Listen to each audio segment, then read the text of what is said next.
हरि ओम सर्वेभ्यः सिंपल संस्कृतं by Suryakumari. Today I am going to tell you some more sentences which we use in our daily life.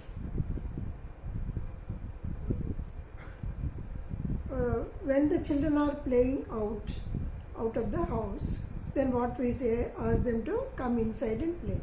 So गृहे क्रीडतु, गृहे क्रीडतु, that means play in the house, play in the house. गृहे क्रीडतु, गृहे, that means in गृहं, in the house. गृहे क्रीडतु. Then बहिः मा क्रीडतु, बहिः outside, बहिः मा क्रीडतु, गृहे क्रीडतु. Understand? Open the door. द्वारम् उद्घाटयतु, द्वारम् उद्घाटयतु, उद्घाटनम् opening. द्वारम् उद्घाटयतु, द्वारं पिधानं करोतु, close the door. पिधानं, open the door. उद्घाटयतु, द्वारम् उद्घाटयतु, दूरवाणीम् उद्घाटयतु, उद्घाटयतु. पिधानं करोतु, close, पिधानं. वातायनं पिधानं करोतु, वातायनं means window. वातायनं पिधानं करोतु, द्वारं पिधानं करोतु. अनन्तरं think once, think once. एकवारं चिन्तयतु, thinking. एकवारं चिन्तयतु, एकवारम् आगच्छतु. एकवारं means once. एकवारं means once. For week we say सप्ताहे, सप्ताहं. सप्ताहे एकवारं, that means once in a week. सप्ताहे एकवारं, once in a week. एकवारं चिन्तयतु, think once. अनन्तरं प्रकोष्ठं मार्जयतु, मार्जनं, that means cleaning, cleaning, clean the house. मार्जयतु, गृहं मार्जयतु, मार्जनं करोतु, मार्जयतु. अनन्तरम् उद्याने निरीक्षणं करोतु, उद्याने, that means in the park. उद्याने निरीक्षणं करोतु, wait in the park, wait in the office. कार्यालये निरीक्षणं करोतु, कार्यालये निरीक्षणं करोतु, कार्यालये तिष्ठतु, मम कार्यालये तिष्ठतु. अहम् आगच्छामि, मम कार्यालये तिष्ठतु, अहम् आगच्छामि.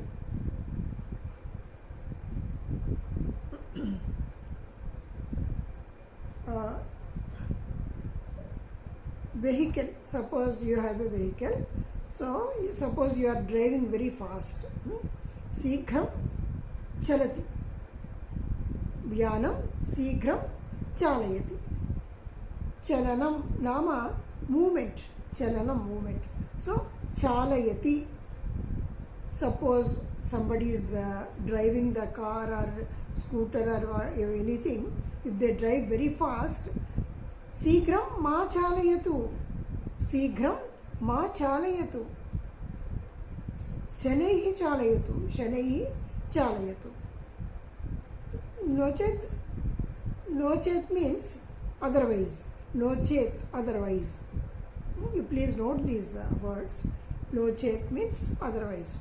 नो चेत् mandam mandam chalayatu, mandam slowly, mandam chalayatu. Gajaha, gajaha elephant, gajaha mandam mandam chalati, gajaha mandam mandam chalati. अतः मंदं मंदं चालयतु वाहनं, शीघ्रं मास्तु.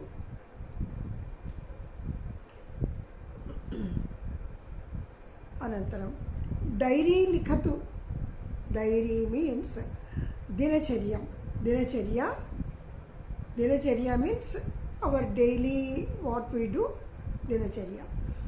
दिनचर्यां लिखतु. टिप्पणी मध्ये, टिप्पणी मीन्स् नोट्स्. टिप्पणी मध्ये दिनचर्यां लिखतु. So write in the diary your daily routine. You write in the diary, in a book. So dinacharyaam tippani madhye likhatu, in the diary, in the book. Tippani means notebook, book, notebook. Then grahakaryam karotu. Grahakaryam karotu, that means do the homework. Grahakaryam karotu. Suppose I am telling someone grahakaryam karotu, and grahakaryam karayatu. Suppose you want to make someone do the work, you want to make some other person to do the work. What we say? Karyam, grahakaryam or karyam, anything. Karayatu, you don't do, you make the other person do it. So karayatu. These words you can in course of time you can understand and you can do. Khadatu means eat. Khadatu, you eat. Bhavan eat. Bhavan khadatu. Khadayatu means you make the person eat. Anantaram Pradhamam Bhavan Janatu. Pradhamam Bhavan Janatu. First you know it. First you know the thing. You know it. Pradhamam Bhavan Janatu.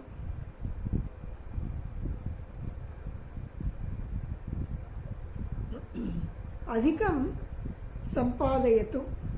Adhikam Sampadayatu. Earn more. Adhikam. Adhikam means more, a lot. Adhikam Sampadayatu. Adhikam Sampadayatu. Parantu Nyayena Margena Sampadayatu. Nyayena Margena Sampadayatu. Adharma Margena Ma Sampadayatu. Anantaram, suppose someone is playing football or cricket or whatever it is, they are hit with force. For that what we say? Balena tadayatu. Balena kandukam tadayatu. Kandukam means ball. Kandukam tadayatu. Balena, that means with force, with strength. Balena kandukam tadayatu. Kshipatu. Kshipatu means throw it. Kshipatu. Balena kshipatu. Balena tadayatu. Tadayatu means tennis.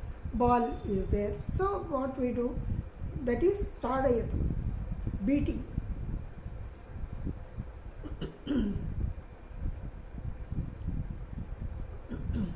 Vartam patatu. Vartam. Varta means news. Vartam patatu. Vartam patatu. Karyam karayatu. That I just now I told you. Make the person do the work. Karyam karayatu. Bhavan karotu. Bhavan karayatu.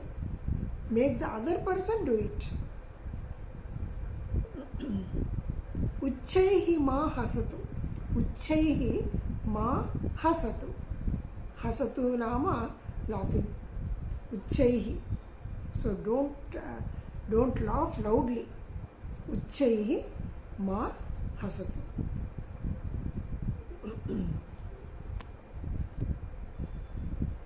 Anantaram, suppose we are eating or we want something to be served, then what we say?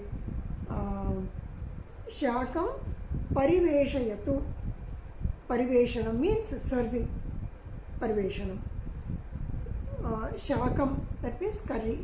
Shakam pariveshayatu. Kinchit avashyakam va?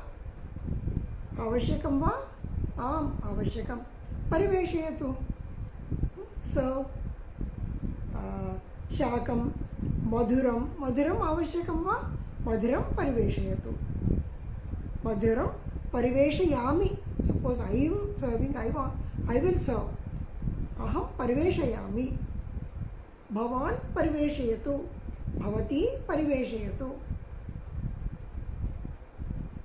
Madhuram asti. Shupaha. Supaha means dal. Supaha.